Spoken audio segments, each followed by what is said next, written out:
Corinthians chapter 5 verse 21. Listen to this carefully.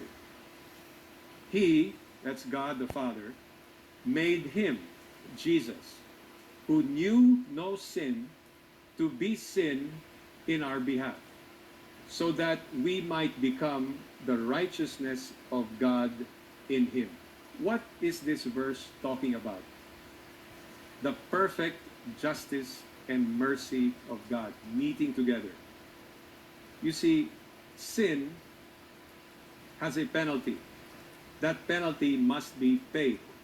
God's justice must be satisfied. Unfortunately, you and I are unable on our own power to satisfy God's justice. We are flawed. We are sinners. And so God provided the perfect substitute, the perfect sacrifice for your sin and mine.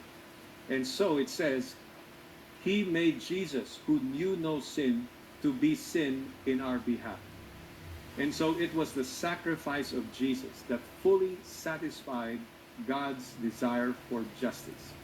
And therefore, because of Jesus, we can be righteous before God, not because of anything we've done, but because of what Jesus did on the cross.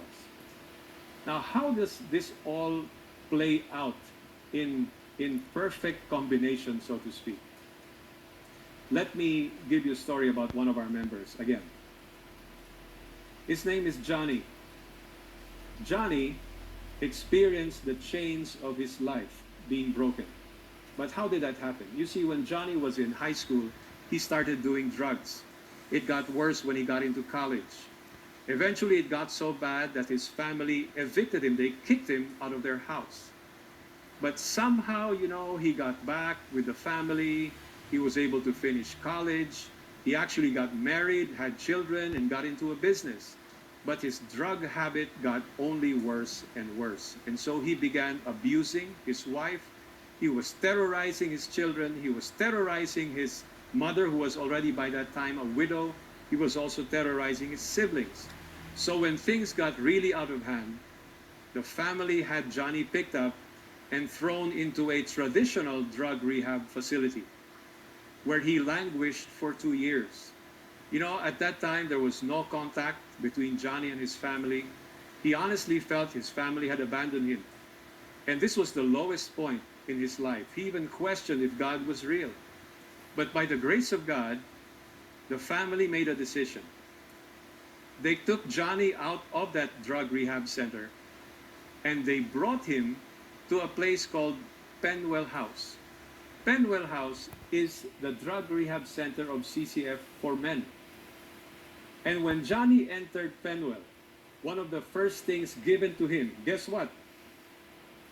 Was a Bible. And when he opened that Bible, he noticed there was one verse that was highlighted. It was Galatians 2:20. I have been crucified with Christ. It is no longer I who live. Long story short, Johnny gives his life to Jesus. Jesus begins to transform him. He puts his trust in God, the rock of his life. God restores his relationship with his wife, his children, his family. Today, Johnny is a servant of God. He is the spiritual leader of his family. He leads a small group. He teaches the Bible in our drug rehab. He also ministers to people in jail. Yes, even at the height of this pandemic, he is busy serving Jesus and telling people about him. Why is it so? Because Johnny understood the perfect justice and the perfect mercy of our God, the rock. Isn't God amazing?